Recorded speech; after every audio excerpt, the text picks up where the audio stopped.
Question everything in pursuit of your purpose. Ask yourself, what if?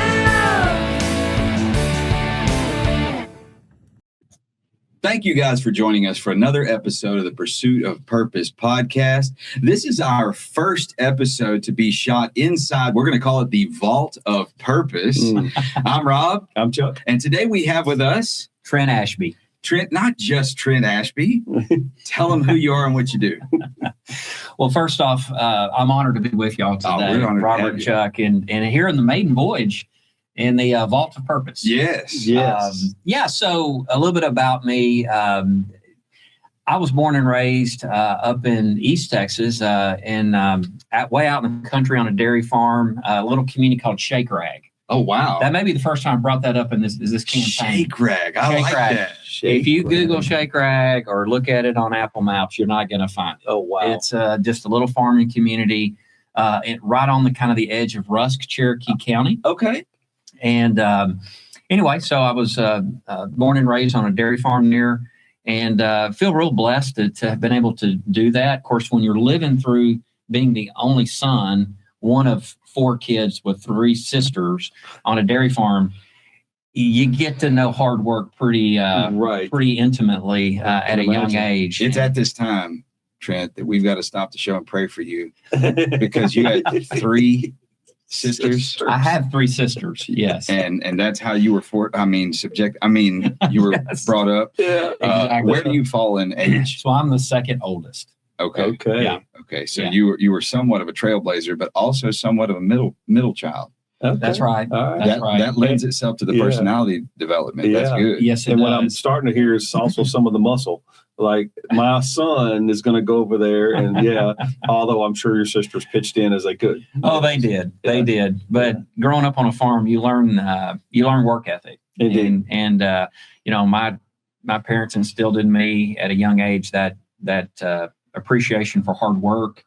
And my dad was a deacon at our little local missionary Baptist church. Okay. My mom was a Sunday school teacher. And, this was back in the day when we had church Sunday morning, Sunday night, and Wednesday night. I remember And- that. That's how I grew up. And I knew where I was going to be on those 3 occasions. Right. And unlike some of my friends that I grew up with, after church, their parents would let them go fishing. And my dad took literally that day of rest. And so I wasn't able to go have fun after That's church right. with my friends. But anyway, I'm getting off on a tangent. But so that's the way I was raised, those values. Looking back, like I said earlier, I feel really blessed to have been born into a family like that. Right. And it's really that young part of my life that really shaped me into who I am now. Mm-hmm. A man of deep faith. Of course, I'm currently a state representative and running for another office, which I'm sure we'll talk about. But I tell people all the time that the first jersey I put on every morning is that of my Christian faith. There you go. And that guides who I am as a person. It guides who I am as a legislator, as a father, as a friend. And, I'm real proud of that. That's awesome. That's beautiful. And when you, I'm appreciate the fact that you grew up in those values, because it sure does. It makes it like a second nature. So whenever you are around folks that maybe they weren't accustomed to that, you found this. It's going to be one camp or the other, but usually it's the one that endears themselves to it. They get to where they can trust that, and that's obvious, in how you've been able to promote, in your profession. But I know that us as Christians, as counselors and coaches and things that we do, we can just be in a casual setting and, people see it, they get it. And whether they can actually put their finger on it, what we hope is they trust it. Exactly. Yeah. And because you can't build without trust. I mean, we're in a vault. I hope this thing stands, hope it doesn't collapse on us. I trust the engineers. Absolutely. So, yeah. I hope you're right. It looks pretty heavy. It does. Right. And it sounds heavy.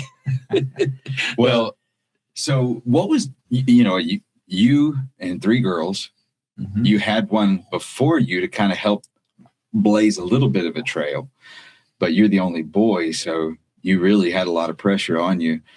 No one understands that. People like me do. I had sister, and you can appreciate. But I was the oldest, and I got beat. I mean, discipline. And that's where we're headed. So, what was discipline like? In your childhood home? Yeah. So my dad was one of those that did not spare the rod. I knew that. I felt the Holy Spirit. I'm telling you, so right outside of our home, we had a garden, and then on the other side of the garden was the dairy barn. But on the edge of the garden, we had fruit trees, peach and plum primarily. Mm-hmm. And so I've lost count how many times my dad would say, "Trent, go cut down a limb and bring it to me." And boy, I tell you what, if you've never been disciplined with a limb off of a peach tree, that's the worst. I was going to say, please don't say peach. Please, they have all those little knobs. They do. Oh my gosh. And so, but again, looking back, I can't say, hardly put into words how much I appreciate that upbringing and having that discipline and knowing the difference in right and wrong. Mm-hmm. And, I also, a little bit of a funny is my dad, of course, I went to a really small school. And so, of course, he knew the principal and everybody. And I knew if I got licks at school, I was getting off easy, because when I got off that school bus, the real punishment. He already knew. The real punishment. Yeah, I was going out. Yeah. It's coming. So and as a father now of two boys, we not quite as, not, I don't want to say with the same heavy hand maybe my dad did, but we definitely did not spare the rod and discipline our children when they deserved it in a very loving way, of course.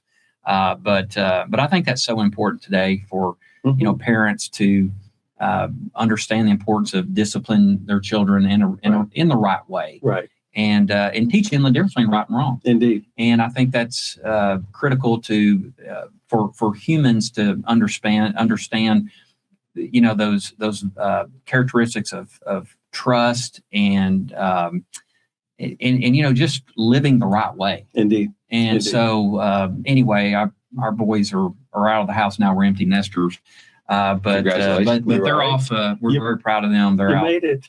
I know. I've even got one off the payroll. He's out of college and earning his own paycheck. So. You're winning. I know. You and your wife are winning. We are. Yes, yeah. No, but those referencing your from the school to your dad and other moments, it just transitions so well, because at some point, like your oldest, who is now on his own, having all of mine totally out of the house and they're gone, just lends itself to confidence. Like, they're going to be okay. That's right. There's not much going to come around. They're not going to know how to respond. And I like to think it started with that kind of discipline. It did at our home. I want to believe that too, Chuck. Indeed. I hope that's the case. And it does. I love the way you said it. It gives you confidence. Yes. That they're going to be able to be successful in life and in a very crazy world that we live in today. My goodness. But they have those values, those core values of character, integrity, those things that you really want to instill in your kids, so that they can go on in life and hopefully, be successul and be the type of people that you want them to be, and that you would have hoped they would have been from a very young age. Right. But when I only have one natural, I raised two stepsons, and took that first baby to church, and of course all the people, the looky-loos have to come look and see what I found, and there was one older gentleman, and I know you'll appreciate this, especially with your endearment for your dad, but this one older gentleman came out, and he's looking, he's kind of admiring, he kind of a little grin on his face, and then he looks at her and he goes, "I got a question." I go, "Yes, sir." He goes, "What do you want for her?" And I'm like, "Sir?" He goes, "What do you want for her?" And I'm like, "I don't know." And he says, "What do you think about that?" And then he kind of tapped me on the shoulder. He walked off. But forevermore, I'm thinking, what do I want for this kid? And I think that's started me on a trend, and it seems to be doing well. They're all healthy people and successful, as you implied, and pretty good stuff. Well, congratulations. Thank you. And to you too. Thank you. Yes, sir. Thank you. So how is your relationship with your sisters? It's great.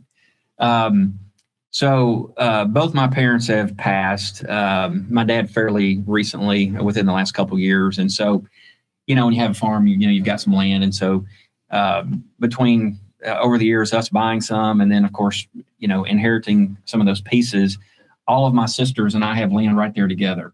2 of my 3 sisters still live in the little community, Shea Crag.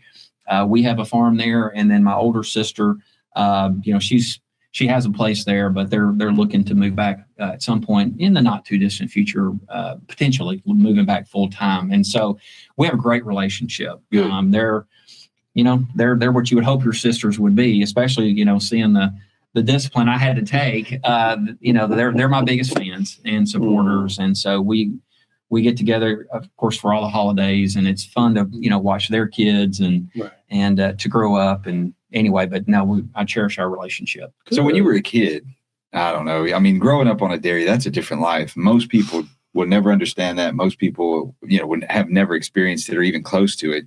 Most people don't even have a friend that grew up on a dairy. Right. It's a rare thing, especially in Texas anymore. There's just not much. Unfortunately, of that left. that's exactly right. You won't find many dairies. Really, I'm unaware of any dairies, like true working dairies, left in Southeast or East Texas. I know where one's being built right now. Really? Right now. Well, I want to go visit. And we'll talk about that later. But and I was really proud that they called me to help do some of it. It's pretty cool.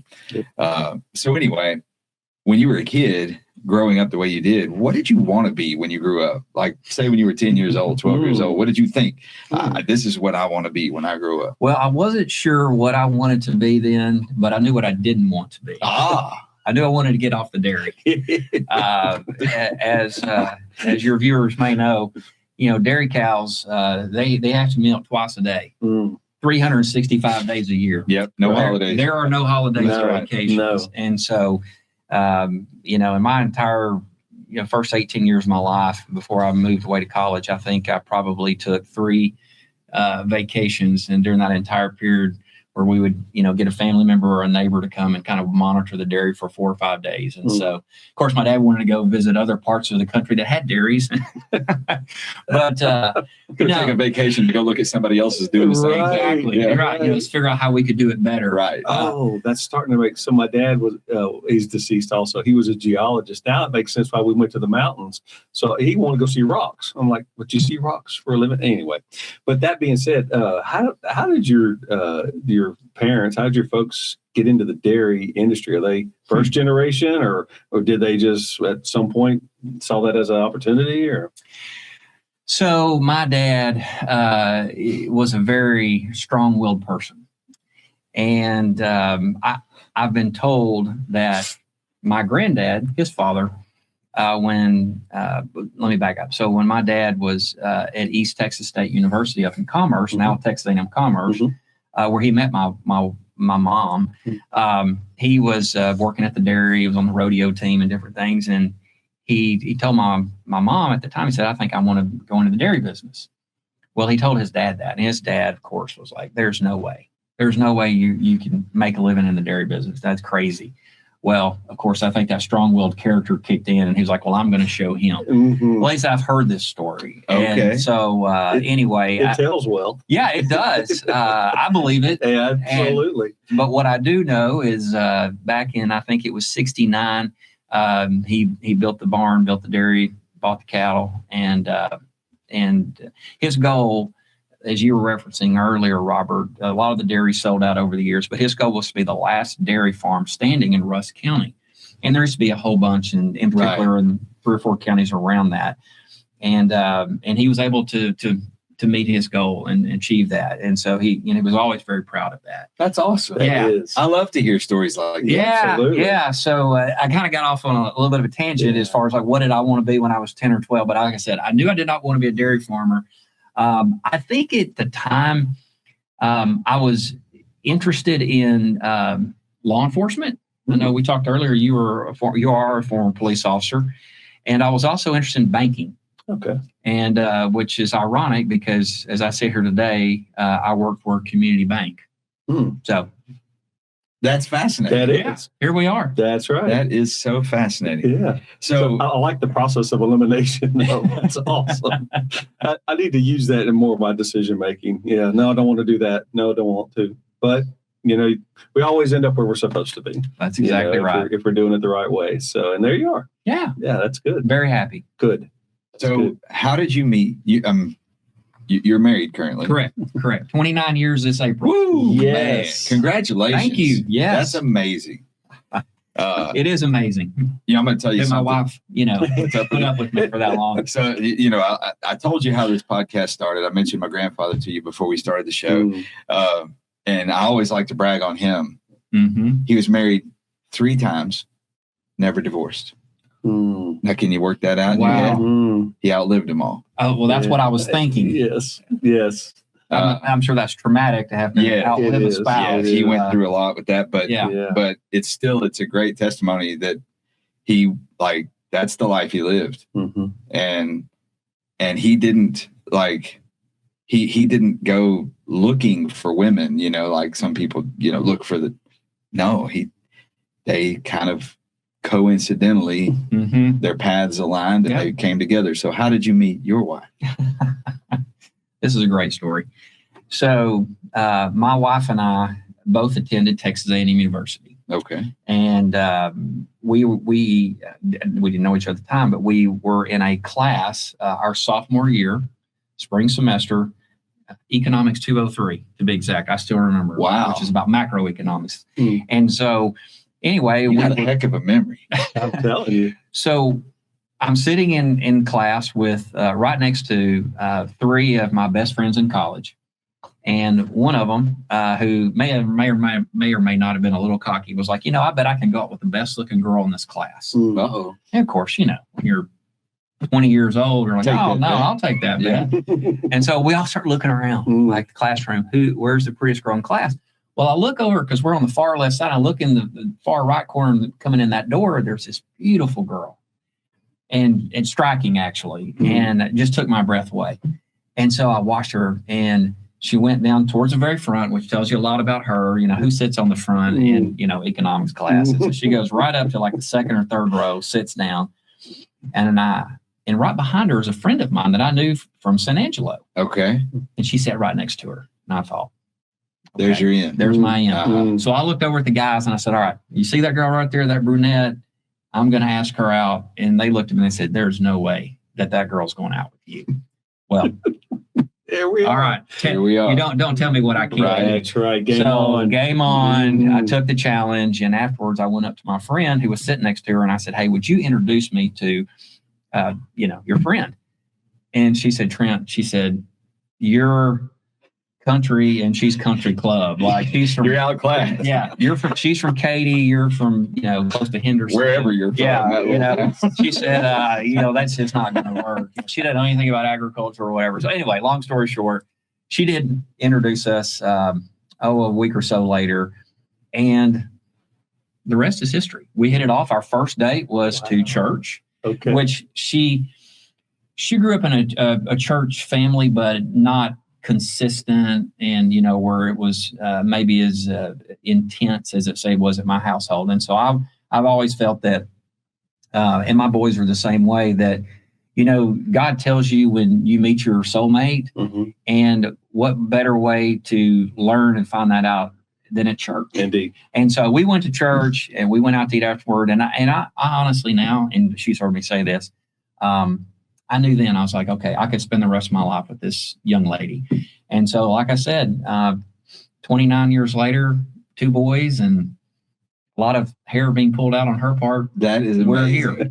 And I thank God every day that, he put her into my life, because I wouldn't be sitting here today if it wasn't for her and her support, and wouldn't be the man or father that I am. That is awesome. That's a great testament. Yeah, 29 years. 29. That's amazing. That is. It just is. This will make my wife and I our 20th year. Yeah. And I'm Well, so congratulations. Thank That's a you. milestone. It feels like it to me, but for you, I admire that. Yeah. Now, we've been putting off our 20th wedding anniversary trip The celebration. for 9 years. I understand. I can assure you and promise you, actually, that after this campaign this summer, we are taking the trip that I promised her 9 years ago. She is holding my feet to the Well, fire. it's Yes. documented now. You Yes. committed to I know. it. So It's Here we go. recorded. Put it out Y'all, there. y'all Hold heard me this. accountable. That's it. Yes. We've already got the the savings account. We're ready I to. love it. We've been stacking it up. And if I know a good woman, she's already got all the ideas. She knows exactly where she wants to go and how 100%. and all the things. Absolutely. It's already scripted out. That's right. Truth's just like, I will write the check. It's all ready to go. I love it. And when you meet someone like that, it's everything. It's not only the beauty, which was obviously usually our first notice, but it's the temperament, it's the intelligence, and you're like, oh, this is just too good. They don't come like this. That's right. And I love that. I think that is obviously not just an asset for you, like you said. She's been supportive in all these new incarnations, from banking and now into the public service arena. But all those things, and plus to get these boys to adulthood. That's right. I mean, I'm telling you. Yes, like I don't know if she consulted your mom on occasion. She's like, "How do you do this?" Or her mother. She didn't have to consult my mom because my mom was telling her how she needed to do it. I'm sure she was receptive. Like, thank you, Miss Ashby. Thank you. Oh, she was in person, and then she would come home and Trent, you're not going to believe what your mom told me. And of course, I'm in a rock and a hard place. You are. Right. I love both. Wait a minute, hold on. I'm We're not fixing to really pin you down now. Yeah, right. One of them a rock and one of them a hard place. That's right. That's right. I'm not going to ask you which. No, you stepped in it big enough there on your own. I mean, like Atlas with the earth on his shoulders. No, that's partly too of being kind of an aware person. You know when to step in and you know when to just let it flow. Mm-hmm. And so if she's in kind of, I guess, report mode, yes, dear. Yes, exactly. Dear. Yeah. And then at some point she'll settle into wherever she's going to do next. And so, we don't have to be corrective all the time. I try real hard to counsel that, Trent. I tell typically it's young people that are getting married, usually the male, the husband. I say, here's my unsolicited advice. The two most important words in your language moving forward, exactly what you said, Chuck. Mm-hmm. Yes, dear. Yes, dear. Get used to it. That's right. And then I'm sorry. And I'm sorry. Got to master that. They're like right at the even top when of the they're list. at fault. Yeah. Yes. We teach a leadership course, and something that we teach all of them is if you want to be you're in leadership, you're responsible for everything. Even if it's not your fault, it's your fault. That is so true. And as the husband, as a leader, it's your fault. Yeah. So if it's your fault, just apologize for it, and you'll be a lot better off. Life will be a lot better. Right. I wish somebody had shared that wisdom with me the first 5-10 years of my marriage. No, I'm right there with you. I learned through the school of hard knocks. Me too. We love our alumni, but that Aggie attitude, I'm sure, kicked in. And no, I'm smart. I know I'm right. And then I had to later realize maybe not so much. Yeah. Yeah. So when your mom, I'm sure she was like, sure you are, dear. When your mom met her, did she like her immediately? Yes. Good. Yes. Good. My mom did. That's huge. She had, my wife would tell you she had a strange way of showing it because, again, being the only son, she had extremely high expectations for her future daughter-in-law. But yes, I think and firmly believe that my wife, Nikki, was everything that my mom was looking for. Nice. And so anyway, it's been great. Good. And she gets along with the sisters real well? Oh, yeah. Good. Oh, yeah. She probably talks to them more than I do. And does she come from a family with lots of siblings?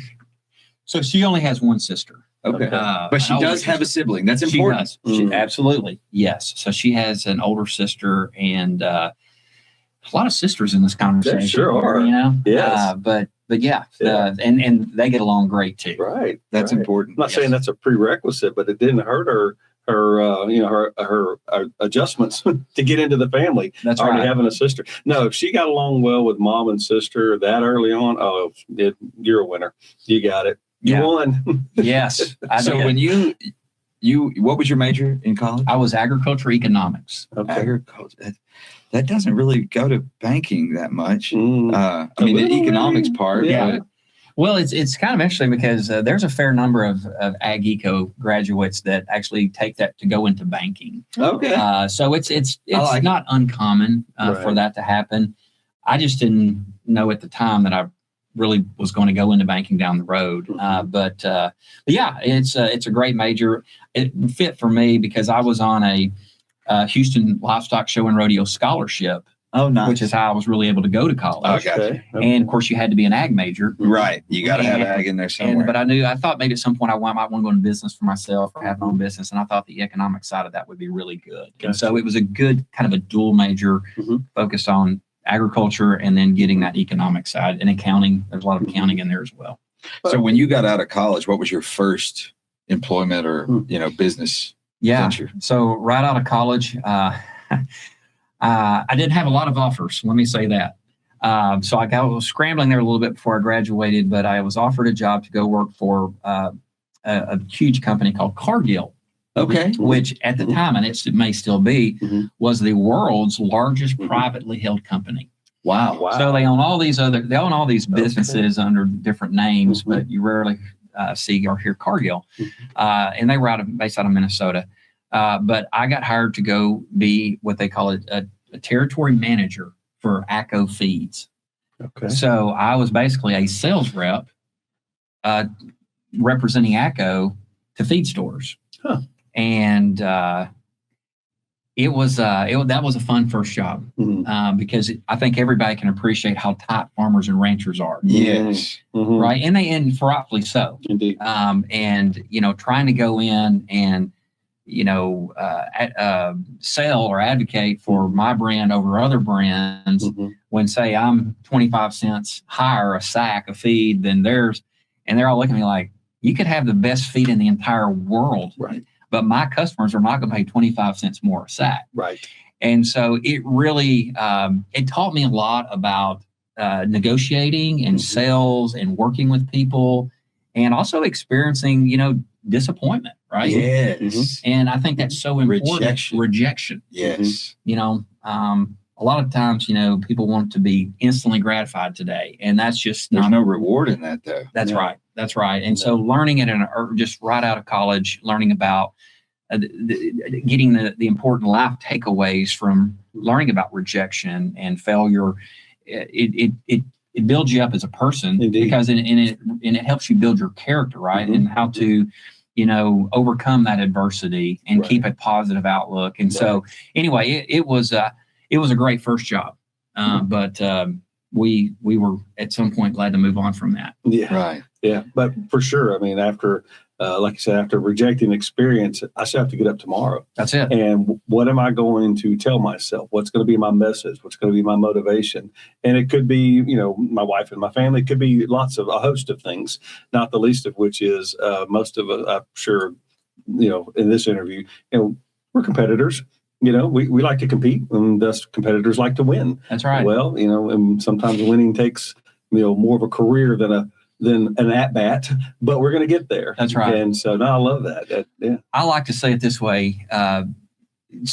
So much of success in life is really determined by how you overcome adversity. Yes. Right. You got to pick yourself up. Right. Right. And move on and learn from, learn something from that lesson. Right. Of rejection. But you've got to build on that and you got to move forward. And, I know we all see people that, face adversity and, either turn to a vice or, just never really recover and pick up a victim's mentality. Yeah, exactly. Right. And, I love listening to people tell their stories that are successful, what I would deem successful in life. That share how, at one point they were downtrodden and, they didn't think they were going to make it. And, they weren't experiencing success and how they, learned from that and overcame and built, whatever it is into a success. And so I think people love those kind of stories. Indeed. Right. Indeed. And so anyway. Yeah, we're very attracted to those kind of stories. Yes. We like them. Yes. So since you brought it up, what's your biggest failure? Ooh, biggest failure or biggest opportunity. That's what we like to call them in our line of work. Yeah. Wow, that's you've stumped me on that one. I'm good at that. I stump politicians. Yeah. I've been doing it a lot lately. Yeah, I'm gonna have to. I'm gonna have to think on that one. Okay, well, we got a little time. We'll come back to it. We'll circle back to that, as they say. Yeah. But we feel like, at least in our experience, those opportunities show the mettle of a person. Yes, they really do. They are the way I believe that God tests us to see if he can trust us further. Exactly. That's right. And that discipline that your dad started in you and that you've adopted as self-discipline, that's how it becomes tempered. Is through those failures. That's exactly right. And I mean, like personally, my wife and I have been through extreme loss. Loss of a child, loss of material possessions, loss of, go through floods. Hurricane Harvey took, all our stuff away. But each one of those things has brought more strength. Exactly through right. it. Yep. And we didn't think so at the time, boy, it's sure tempting to be a victim in the moment and hold on to that. Woe is me. But you strike me as someone who has been through some things. I don't know what. We never know. So we ask. But I think that you have had the opportunity to pull yourself up, and you can't pull yourself up unless you're down. That's right. That's right. So that's why I asked the question. Yeah. I tell my boys, I have my youngest son who's still in college at A&M. He runs track. He's on the track team there. And, when you get to that level, everybody wants to, win. And I tell him all the time that you can't always win. As a matter of fact, most time you're not, unless God just, gives you that natural ability. And so it's so important that you take those opportunities to learn when you don't always come in first, and understand that you've got to look at it in a positive light, right? And learn from, something maybe you did wrong, and, kind of analyze that. But I've always felt like that in your life situation, Robert, sounds exactly like one that I would use. I mean, God tests you, right? And, I just recently, we've all heard the sermon, from your pastor at some point about tithing. Yeah. And I don't know, 4 or 5 years ago, we always give to our church, but I can't say that I always hit that 10% mark. And so preacher 4 or 5 years ago, he really, he talked about that, the importance of that. And he said, trust God that he will bless you beyond comparison if you will just honor what he asks you to do in the word. And so my wife and I started tithing and even a little above. And it was amazing to me. Some of the things you can't script, when you earn a salary, you can't see necessarily, you think that's going to be my income. And then things happen in life that you can't possibly see that God puts in your life or in your way. And you're like, oh my gosh, that's God's hand. He's blessing, he's testing me and he's blessing me. Yes. And like with your experience that you went through, and that is tragic. I can't imagine losing a child. Yeah. You've endured. And I know from what we talked about before we started that you are blessed. And, very much. And so anyway, I just think that that people need to put their faith in God's word and what he tells us. Indeed. So how did you transition from sales at AGCO to banking? Draw that picture. Whew. Well, that's let me draw this picture here. So and I'm going to give you the condensed version, but before I got into banking, I ran a title company. Okay. I ran a title company. Before that, I ran a nonprofit that focused on economic development across what y'all would call the East Texas region, about 12 counties. You never did any leering centers or anything? No babies, no daycares? None of that. No, sir. No, sir. Yeah. Did I say I'm happy to be an empty nester? So anyway, and this is just one of those stories, where God opened doors. I'm happy in my job, nonprofit. Someone came to me and said, hey, would you like to come run a title company in Lufkin, my hometown? And I said, yeah, that sounds interesting. So, we did that for a few years and was enjoying that. And then the bank I worked for ended up buying some rural market branches that Bank of America was moving out of parts of rural Texas. And so, but that bank was headquartered in my former hometown of Henderson. And I get a call one day and they said, hey, you're in Lufkin, right? I said, yeah. They said, hey, can you help me put some people in front of us that we could interview to kind of help lead the market there? And, next thing I know, and unbeknownst to me, I guess I'm interviewing for a job with the bank because they say, hey, will you come work for us? Come on. Wow. Come on. Yeah. Yes. And so that was about 11 and a half years ago. Okay. And so I'm still with the bank and very happy. And let me say, it's very happy and thankful because, as I mentioned in the outset, I currently serve as a state representative for 6 counties, and your state representatives and your senators, they make $600 a month. Right. And so you can't make a living Right. serving in the Texas legislature. And so I'm so blessed to have an employer that allows me to take time off from time to time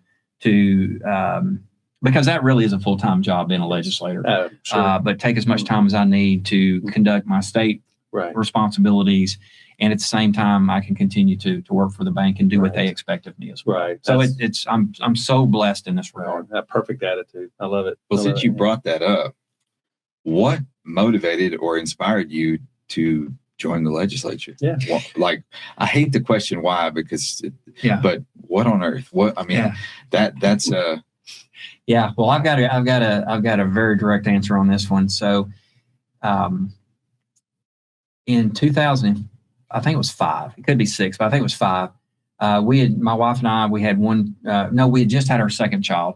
We were living in Lufkin, and one of the what I would consider a pillar of the community who I'd gotten to know, he came to me and said, "Hey, Trent," he said, "we need some younger people with kids in the school system to run for our school board.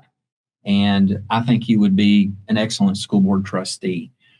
And so anyway, I went home and talked to my wife about it, and we prayed on it. And the next day I was excited. I was like, I really feel like God may be opening a door here. So I ran for the school board and got elected, served on the school board, and was serving in 2011 when the legislature was meeting. So we meet every odd number of year, and the legislature was meeting, and that in that session in 2011, the legislature, for the first and only time that I'm aware of, cut funding for public schools. And at that point, I was president of the school board in my hometown, and we have a large socioeconomically disadvantaged population. And it really hit us hard. And it hit a lot of schools hard across Southeast and East Texas, especially in rural areas. And we were mad. We were upset, right? How could the legislature do this to us? And 2011, like every 10 years, so 2011, 2021, and 2031, and so on, the legislature has to redraw their political boundaries to take into account what the census is. Right. And they just happened to put my home county into a House district with a freshman incumbent that was way out on the western boundary. And my home county was about 50% of the population in that House district. And so at the time, I wasn't thinking about running for the House, but it's kind of like when I got encouraged to run for the school board, excuse me, I had several people come to me and say, "Trent, we really feel like you're the guy to step up and run for the Texas House. We're not happy with what they did this last session." Right. And you weren't either. And I wasn't.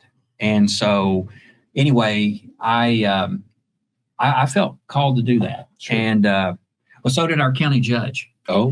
And this is a story that most people don't know. And the county judge was and is a close friend of mine. He's not the county judge at the moment. But he wanted to run. And so he and I were both like, well, I kind of feel led to run. I feel led to run. And so finally I said, okay, you know what? I'm younger than you are. Why don't you go do it? Like, I'm happy on the school board. And so, we had pulled our hair out over that decision to get in that race. And so I backed out. And right before the filing deadline, the judge, he said, "Hey, let's go grab a burger." And so we did. And he said, "Trent, I can't do it." He said, "I just don't feel like the timing is right in my life." Wow. And my wife and I had already celebrated the fact that we didn't have to worry about this headache, didn't have to go through a campaign, et cetera, et cetera. Just kidding. And he just dumps it in my lap, and says, "Hey, we're all counting on you." Oh my. And so and I could belabor this, but I won't. So that's what got me off the bench from the school board to run for the legislature.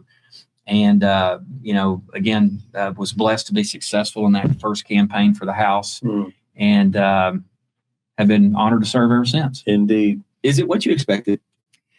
It's not. It's not. And I would think most lawmakers would probably answer that if they're truthful the same way. I hope so. Because a lot of people, they think different things, right? But you have a perception of what a lawmaker's job is, Right. And what you think it should be. And that's probably not what is the job description in our daily, course of action in Austin. And I would add, importantly, back when we're home, a lot of people just focus on maybe your senator or your representative and votes in Austin. And I understand that, and rightfully so. But so much of the work we do is when we leave Austin and come back home and we're dealing with casework issues. Yes. People don't realize that. They don't. And yet, I represent a district that has always had a lot of need for constituent service. And so we get tons of calls every day, every week. And these are real life issues. I mean, this is not some bill we're voting on. Right. This is, hey, I'm in a battered relationship. I don't know who else to call. Can y'all help us? Or someone that calls and says, hey, my mom, who's elderly, is not picking up her phone. Can you call the sheriff's office and send out a welfare check? Wow. One of my favorites that happened over the holidays was I had a lady call from one of the neighboring counties, and this was in a time when the ice storm was approaching, and she had a raccoon in her trash can, and she couldn't get it out, and so she called her state representative. And so you have influence on raccoons. So I called the mayor of that town, and I said, "Hey, make me look good. Go to Miss Betty's house and send your animal control officer and get the raccoon out of the trash can." Right. But the stuff that we do in life section is so important. Thank goodness you're a country boy. So do raccoons vote is the real question. I don't know, but but I bet Miss Betty does. That's right. I know she does. That's right. But that is really fun. And people don't think about the center of influence that you are and that position is. It's not really about you necessarily, but that position is a huge center of influence. Right. And people rely on that, the underserved communities especially. Right. And you have to make yourself and your office, your staff available to that. That's right. To help them. That's a big part of that. Yeah. Right. And we have, if I could, matter of fact, to even take a step further, we implemented when I got elected what we call the monthly mobile office. And so for those 5 counties that aren't in my home county, we go out once a month, and they know the schedule by now, but we go out and we publicize it in our papers that my office is going to be at your county courthouse on this day, and everybody's welcome to come in. You don't have to drive, to Lufkin. We'll come to you and service you that way. And that has been we've gotten such a tremendous response from people that, especially from the elderly community, that don't feel safe or comfortable driving 40, 50 miles. Right. And so we come to their courthouse. Indeed. And we set up, and everybody's welcome, and we help them with those type issues, or sometimes they just have an opinion on something. And to be able to listen or be able to share that with their legislator or my staff is so important. Right. What was the biggest shock of what you had to do as a congressman? Like, what was the thing is there a thing rather that you were like, I never expected this? You know what I mean? Like, the center of influence thing, that's a new perspective, but was there anything that was shocking that you got exposed to or that you had to deal with? I could go in multiple tangents here, but I would say at least one thing that I don't know if people really understand or appreciate is just how hard the work is during session in Austin. And I'll give you an example. Most lawmakers, and again, this is House and Senate, but you've got what people see on the floor of the House every day. Yeah. But then you got the committees. And everybody's on at least 2 committees. This last session, I was on public education. Well, there were 3 times this past session where we gavelled in at 8 o'clock in the morning, and we saw the sunrise the next day. Wow. And of course, we have to gavel out to give them time to clean the committee room before 8 o'clock the next day. So we would be there till like 7 o'clock the next morning. And I use that as an example. Now, that is a little bit, not all committees meet that long, but I wasn't, again, even with my work ethic, I was not aware of just how much work and time commitment is involved to serve as a lawmaker during session. It is a big time commitment. Yeah. And then, of course, you want to get your work done and then, come home on the weekend if you can. And so, you're tired, you're worn out, people are telling you how either great or sorry your bills are. And you got all the circus going on the house floor, right? All of that. And then you got to pick yourself up and, in my case, drive 4 hours back to my hometown from Austin. And so it's the session part of this, Robert, it can be really, it can be challenging. Taxing. Thank you. That's the word. It can be very taxing, both physically and mentally on our lawmakers. Right. So what's your greatest, I hate to say proud, but what's the thing that you are most grateful that you were a part of as a congressman? Accomplishments, rather, not to blow your own horn or anything like that. Yeah. But hey, man, that's what this is all about. Mm-hmm. So what could be some things that you'd say, man, I'm glad I was part of that? Yeah, that's a tough question to try to, narrow it down to just maybe one. You can list some. I don't know. Well, yeah. So, I mentioned earlier the work we do in the district, and it's very gratifying when I go to my local church or grocery store and, I have somebody stop me and say, Trent, you may or may not know this, but I called your office and y'all really helped me out of a bind. And I can't thank you enough. Yeah. And, I had a lady a couple of months ago now stop me in Brookshire Brothers, and she teared up telling me about a really bad situation she was involved in. We were able to help get the Attorney General's office involved to help her out with some back support child payment. So those are very gratifying when you hear those human stories from constituents about how you were able to make a difference. And so for that person, that's going to be the most important thing I could probably ever do in this job. Right. But as far as, maybe laws created or looking at the legislative side of this, I'm a guy, so I have short-term memory. I carried a bill this last session that would be hard for me not to list as one of my most consequential and emotional, because it involved, unfortunately, a tragic event that y'all are probably aware of. But we had a young lady, Audrey Cunningham, who was murdered, raped and murdered in Polk County.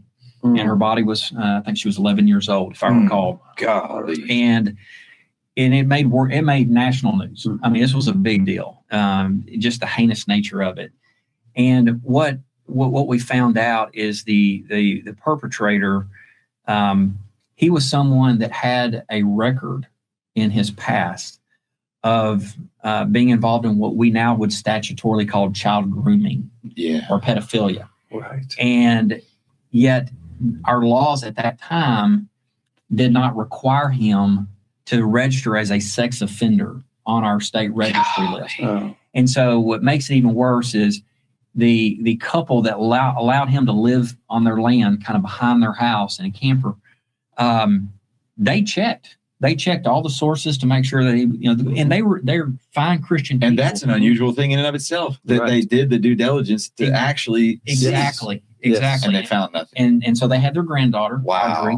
Well, come to find out, he had this checkered past and committed this heinous crime and murder. Oh. And so after all that happened, the sheriff's office, the DA, others reached out and said, we've got to we need to do what we can to make sure this never happens again. So I carried a bill this past session that basically says that if you're convicted of child grooming, which he would have been, then in a different county prior in his life, that he would have been on the Texas Sex Offender Registry. Yes. And those grandparents of Audrey would have known who, this, evil person was lurking in their backyard. Yes. And, I would want to believe that Audrey would still be alive today. So long story short, we got that bill passed. It's now the law of the land. Awesome. Yeah. And so knowing that maybe we prevent another Audrey Cunningham tragedy is very deeply and emotionally gratifying to me.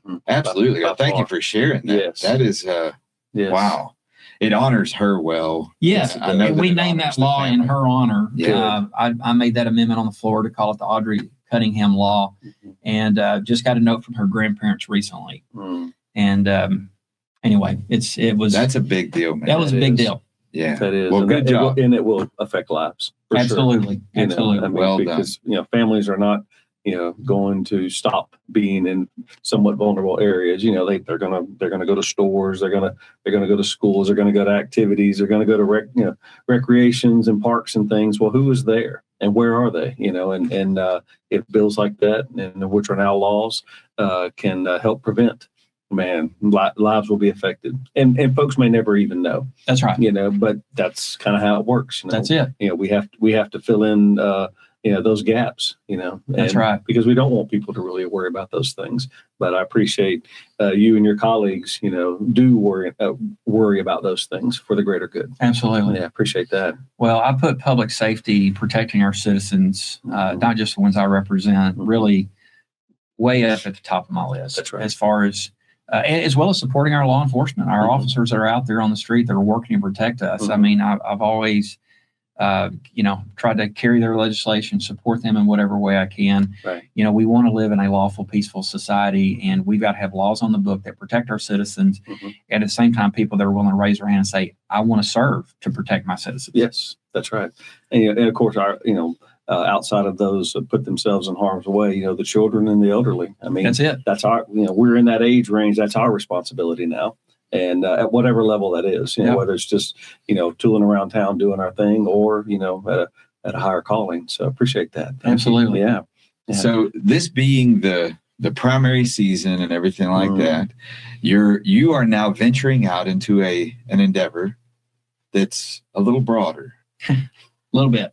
So tell us about that, and not just about that, but how did you come to the decision to do this? Yeah. And tell folks what you're doing. Yeah. So here in Southeast Texas and up into East Texas, all the way up to Athens, our longtime state senator, Robert Nichols, announced he was retiring last summer. And with that announcement, came an opportunity to have a new state senator to serve Southeast and East Texas. And, I was getting towards, the end of what I felt like was my calling to serve in the House. I've never wanted to be a quote unquote career politician. Thank you. Yes. And so when that announcement was made, it's kind of like the school board and running for the Texas House. I had a number of people reach out to me from across the Senate district and say, hey, Trent, we've watched you in the House. We think you've got the track record and the experience to be a great state senator and step into this very important role. Yes. Our state senators, there's 31 in the state. They each represent right at 950,000 people, so almost 1 million people. So it's an incredible responsibility for those individuals that serve in the state Senate.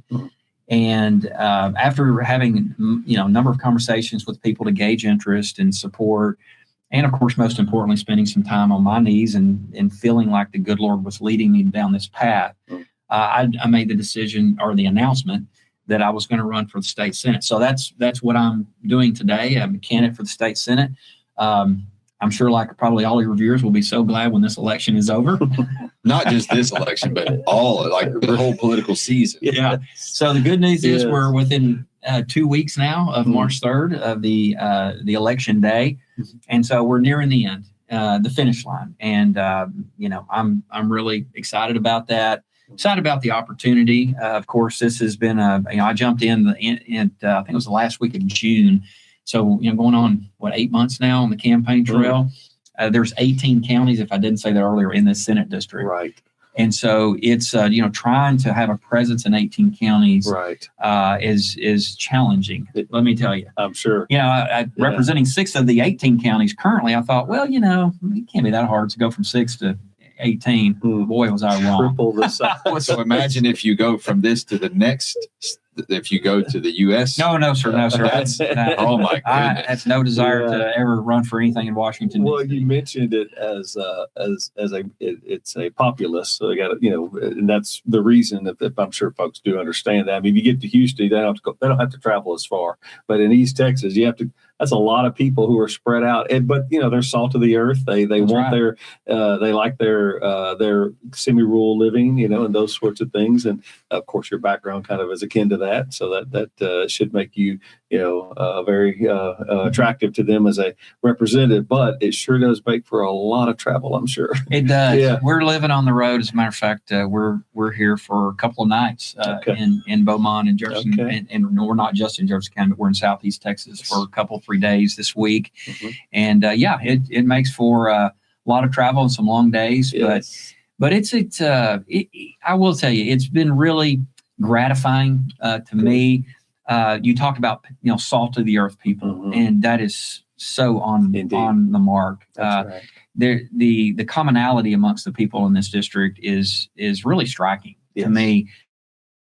The same, people have the same values. I think the values is really the word that I would say. Yes. The same values that people have here in this area are the same type values that people have up in Henderson County on the very northern part. Yes. And that is that, people, are people of faith. They want family values, godly values, right.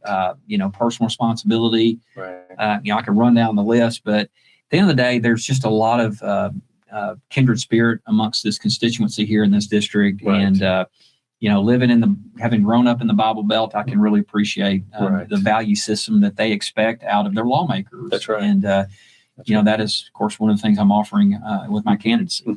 As a reiteration, I'm on the board of a Christian youth camp. I've been doing that for probably pushing 3 to 4 decades now. But there is a large contingent of folks that come when I'm up there, and they're from Bullard and Henderson and Rusk and some of those places, and they're exactly like you were saying. That's what binds us together. That's right. And it's not hard to realize that their whole community really rallies around a lot of those values.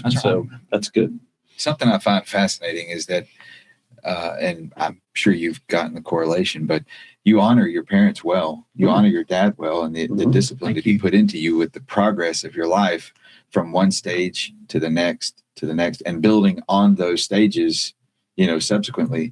I find that to be fascinating. Well, I give God all the credit. I mean, that's, I'm a little bit of that, but this is just, when you ask me the question about one of my greatest disappointments, I mean, I've been so blessed in my life where God has just, opened one door after the other, whether it's in public service role or professional role, my family. And, so I want to give credit where credit is due is, it's like I tell people in this campaign, like I'm just running the race that God has laid out before me. And this race is already decided. That's right. And I'll be joyful no matter what the outcome is, right? So we're going to give him all the glory. I'm glad to hear that. I like that providential spirit. That's so good. If you would, tell the folks, what's the difference? What's the difference in where you are and where you're going? What's the difference in being a state rep and being senator? Well, one of the biggest is what I alluded to earlier. You go from 150 in the House to 31. So the amount of people you represent is a big one. The amount of lawmakers you have to deal with also, it shrinks by a fifth. Yep.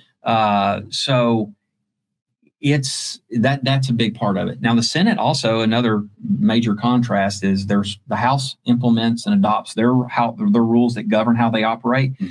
Those are largely in a big time way different than the way the Senate operates. Okay. And so it'll be a lot different in looking at the operations of the House and the Senate. And so I think that, but beyond that though, Robert, I think a lot of it is, it's still, I tell people, especially folks that ask my opinion that are coming in as legislators, say, Trent, what's your best advice is, it's just like in life. If you want to be successful in the legislature, treat people by the golden rule. Yes. Right. Yes. And I've tried to do that. I've had a lot of success, getting bills across the finish line, governor's signature. And that's because, I want to work well with people. You want to love on people. And even though we don't always agree, right, and we've had some very healthy disagreements, it's important that I think we recognize that, especially as a rural lawmaker, that at the end of the day, to be successful and get a bill passed, you got to have 76 votes. And that is so important. And sometimes people, you just want to, throw grenades and just, demagogue an issue to death. Mhm. But if you really want to be an effective lawmaker, just like in life, you have to get along with people. You don't have to agree with them all the time, That's right. but you got to get along, be respectful, Mhm. put in the work. Right. And, that's the track record that I've had in the House. I'm very proud of the record that I have that I'm running on for the Mhm. Texas Senate. Mhm. And, Lord willing, I have the ability to Right. carry those same characteristics as the next state senator for this area. That's good. I like that word that you used there. That there's a lot of characteristics go into being that type of get along person, and it's not that ought to be agreeable, if you will. I don't have to be Right. complicit, but I do have to have a level of respect. Well, that starts with myself. Obviously, that was instilled by your folks. Like you will respect yourself. You'll respect our name. Mhm. If you don't do anything that's going to embarrass our family for That's generations at school, Trent, or but those things now have carried on into your collegial efforts too. I think that's amazing. It's excellent advice for our audience. Thank you. Right. Well, thank So you. I know that we're pressed for time. You've got other engagements that you've got to go to. I've got just a very few little things we want to do before we close the Sure. show. We have some traditions that we have around here. Oh, great. Well, as an Aggie, I love traditions. And one of those I'm are sure. my final couple of questions. Okay. Yes. They are my favorite ones. Mhm. So one of them is, what advice might you have for someone out there that your story is inspirational to? Say a person who is just about to go into college Mhm. and they see you as someone that they could see as a role model. Mhm. What advice might you give them? Well, that's a great question, and it really speaks to what I try to promote as a public servant, especially when I talk to that group right there. Yeah. Young people that are going from high school to college or grading out of college, it is so important, in my opinion, that first and foremost we need to recognize as a society that public service it's a noble calling, right? And I tell young people this: where would we be as a That's it. society Mhm. if we stop having good people raise their hand and say, I want to serve my community. Right. I want to serve on a school board. This country wouldn't exist. It wouldn't That's right. exist. That's right. And I know it's not easy. I know better than anybody. Right? It's not easy. I've never seen part anything because of what hard we're on doing here today, social media and everything. But Mhm. the reality is, it is challenging. There are challenges you face as a public servant. Right. And a lot of people like to say politicians, and I rarely correct them, but it's kind of like the clergy or teachers, these professions that I put up on kind of the pedestal.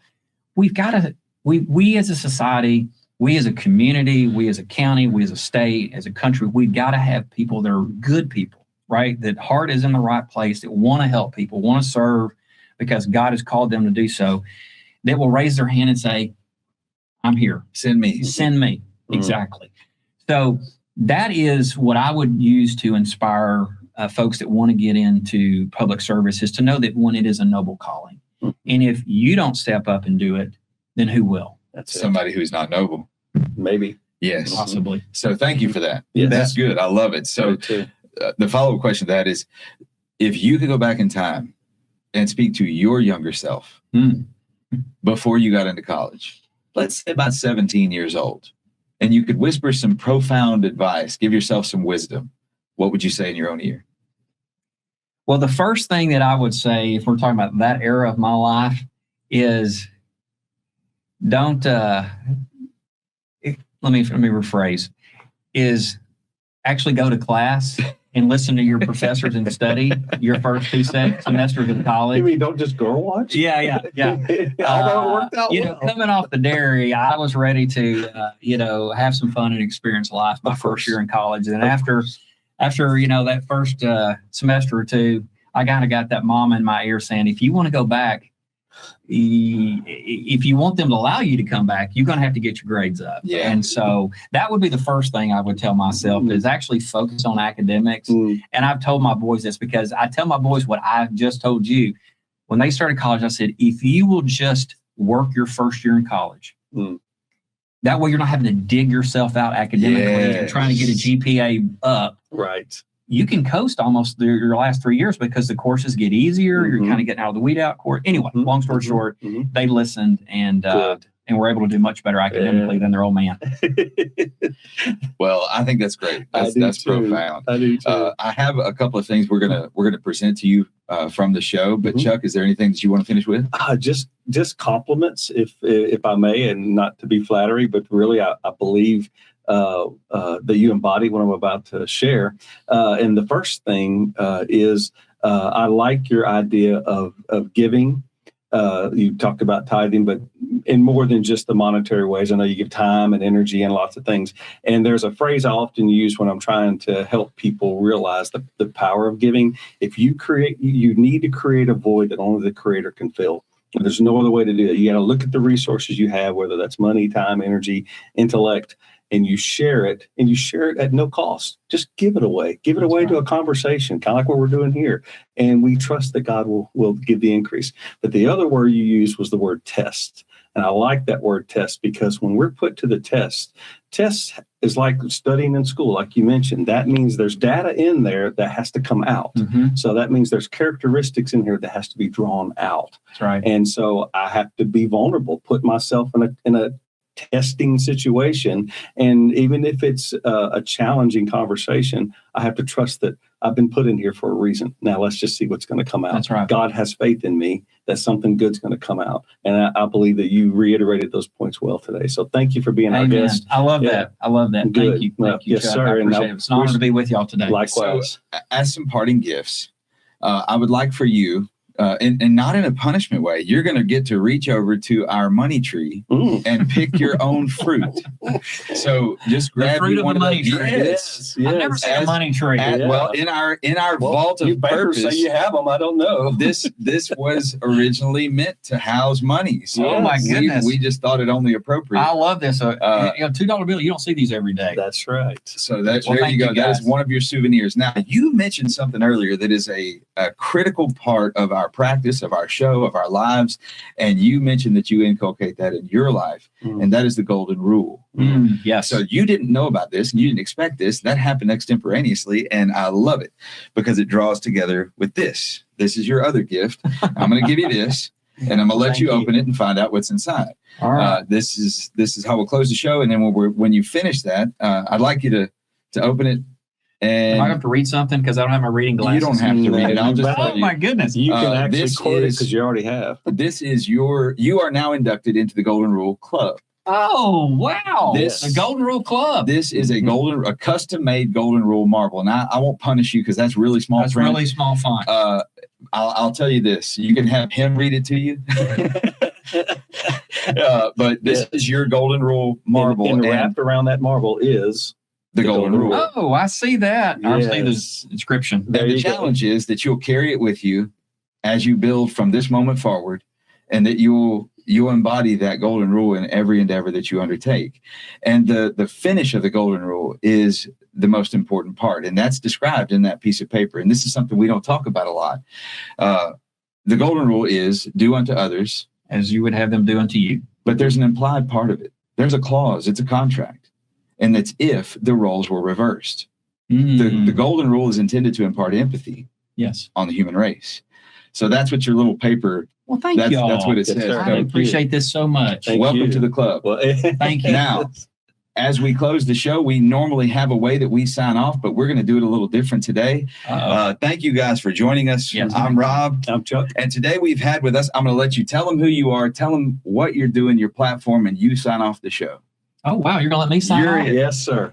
Well, thank y'all for having me on today. Right I here. really enjoyed our visit. Yes, This sir. has been really gratifying. Yes, sir. I'm Trent Ashby. I am running for the Texas Senate District 3. I would be honored to have your vote in the upcoming election. I would just say real quickly that I think it's important that we have men and women of faith that are willing to serve us. And I want to take those Christian values that were instilled in me at a very young age to Austin to make sure that we're protecting our values, our way of life. We're protecting those interests that we care about in Southeast and East Texas. We want property tax relief. We want to protect our water. We want to protect our values. We want to make sure that we're protecting our citizens. Mhm. And those are the priorities that I have as I'm running. And in wrapping up this campaign for the state Senate, I would be honored to have your vote and support. Gentlemen, again, thank you for having me on today. This has been a blessing. Thank you. Thank you. Thanks, John. Yes, sir. Thank you. You bet. We appreciate you. Question everything in pursuit of